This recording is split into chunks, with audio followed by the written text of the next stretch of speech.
Hello, my friends in Cindy's Corner. How are you today? Today, if you've got the book, The Polar Express, go get it so that you can follow along.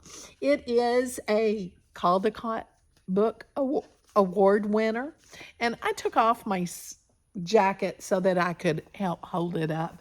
It's got a beautiful bell on it, and you'll know the meaning of the bell. The Polar Express. Written and illustrated by Chris Van Allsburg. The Polar Express. You see it okay? On Christmas Eve, many years ago, I lay quietly in my bed. I did not rustle the sheets.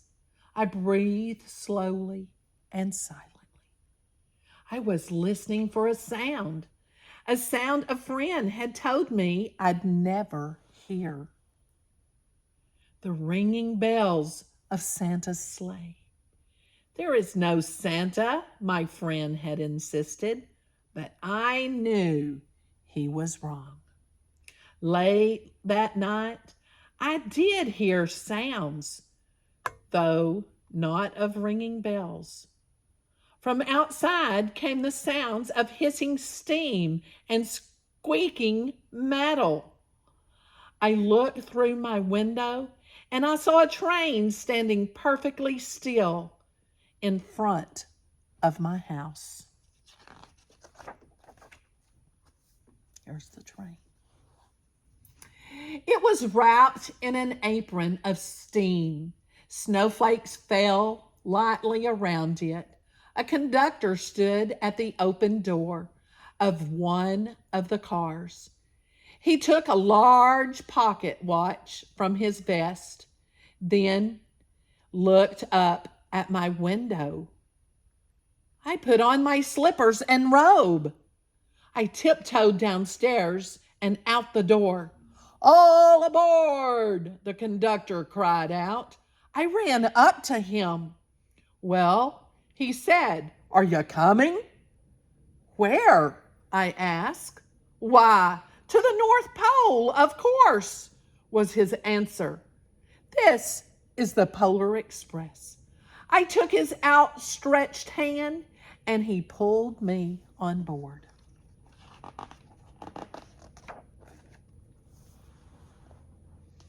The train was filled with other children, all in their pajamas and nightgowns. We sang Christmas carols and ate candies with nougat sinners as white as snow. We drank hot cocoa as thick and rich as melted chocolate bars. Outside, the lights of town and villages flickered in the distance as the Polar Express raced northward.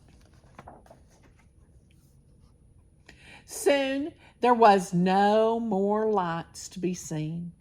We traveled through cold, dark forest where lean wolves roamed and white-tailed rabbits hid from our train as it thundered through the quiet wilderness. We climbed mountains so high it seemed as if we would scrape the moon. But the Polar Express never slowed down. Faster and faster, we ran along, rolling over peaks and through valleys like a car on a roller coaster. There it is, way up there. There it is.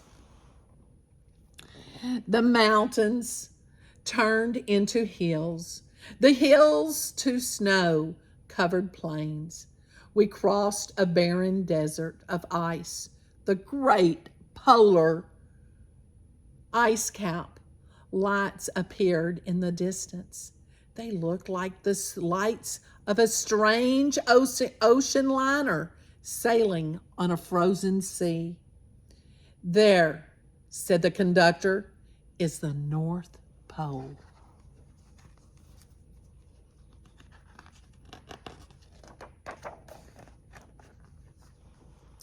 The North Pole.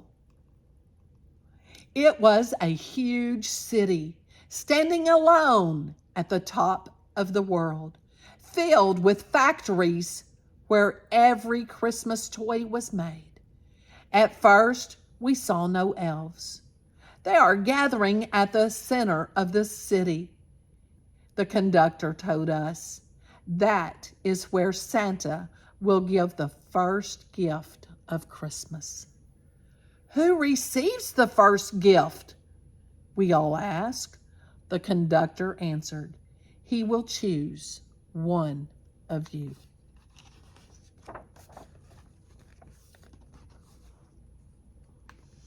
Look, shouted one of the children, the elves. Outside, we saw hundreds of elves. As our train drew closer to the center of the North Pole, we slowed to a crawl. So crowded were the streets with Santa's helpers. When the Polar Express could go no further, we stopped and the conductor led us outside.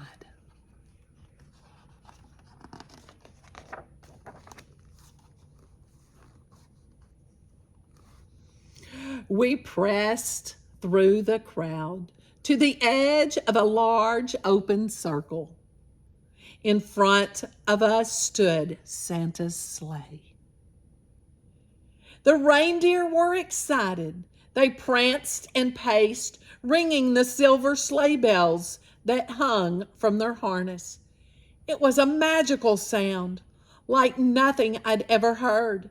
Across the circle, the elves moved apart, and Santa Claus appeared. The elves cheered wildly. He marched over to us and pointing to me, said, "Let's have this fellow there." He jumped into his sleigh. The conductor handed me up. I sat on Santa's knee, and he asked, "Now, what would you like for Christmas?" Got picked.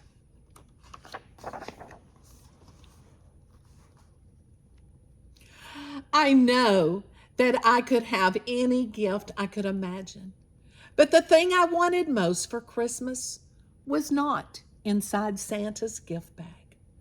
What I wanted more than anything was one of the silver bells from Santa's sleigh. When I asked, Santa smiled. Then he gave me a hug and told an elf to cut a bell from a reindeer's harness. The elf tossed it up to Santa. He stood, holding the bell high above him, and called out, "The first gift of Christmas." It's got a little silver bell in his hand. Can you see it? See that silver bell?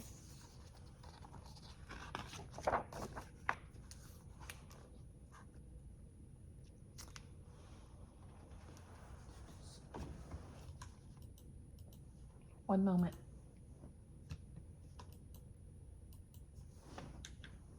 Had a glitch. One moment.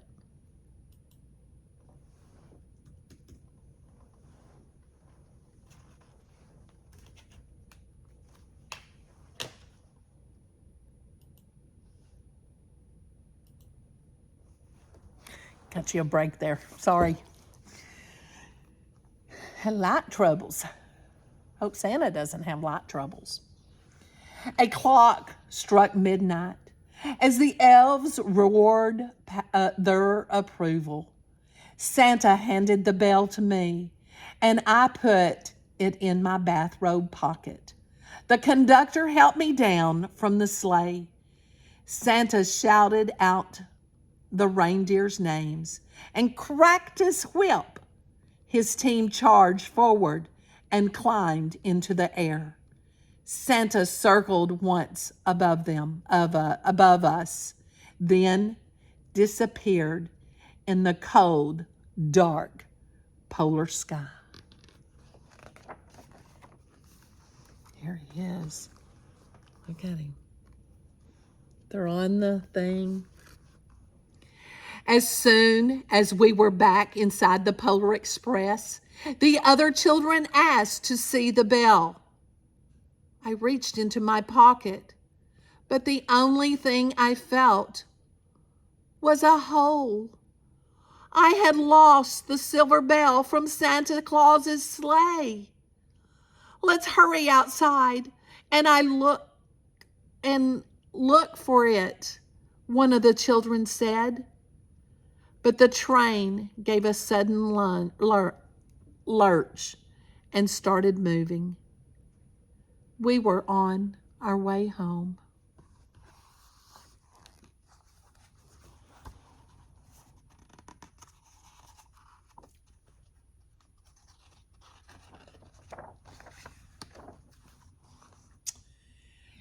It broke my heart to lose the bell.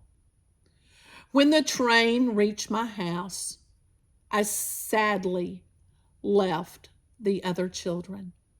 I stood at my doorway and waved goodbye. The conductor said something from the moving train, but I couldn't hear him. "What?" I yelled. He cupped his hands around his mouth. "Merry Christmas," he shouted. The Polar Express let out a loud blast from its whistle and sped away.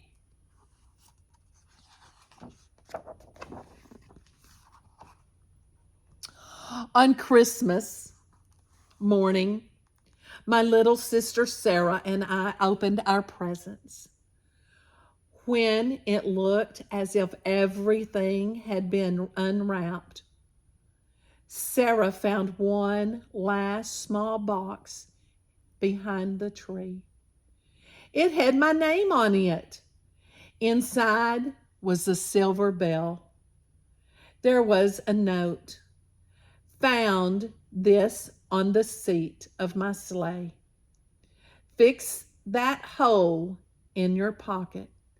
Signed, Mr. C. I shook the bell. It made the most beautiful sound my sister and I had ever heard. But my mother said, "Oh, that's too bad." "Yes," said my father, "it's broken." When I'd shaken the bell, my parents had not heard a sound.